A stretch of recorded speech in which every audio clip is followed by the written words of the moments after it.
Hi everyone, it's my last discussion board recording. It's been a great semester and I appreciate all your comments and the things that I've learned from all of you.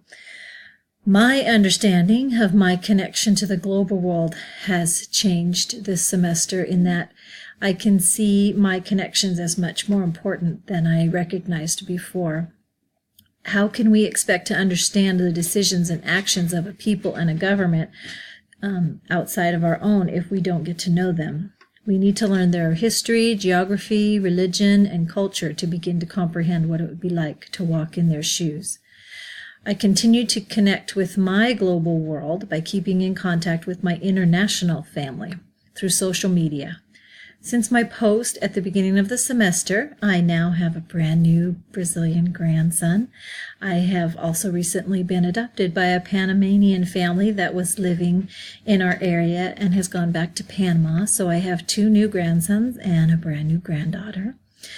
I hope that I'll be able to make more friends from other cultures so that I can have a broader view of the world. And I love that our church is becoming more global, making use of the talents of members all over the world. I believe that these leaders can help us to think outside of our own nation and culture. From Malala, I learned that someone has to be brave enough to stand up for what is right. Because of her courage, other girls and women around the world have taken a stand for the rights of women.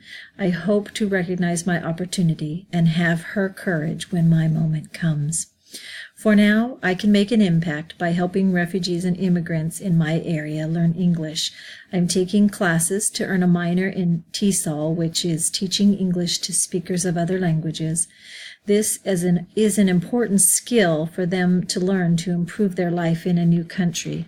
I also hope teaching English will be a useful skill for my senior mission, wherever that will be. It's been a great time getting to know you. Thanks, everybody. Bye.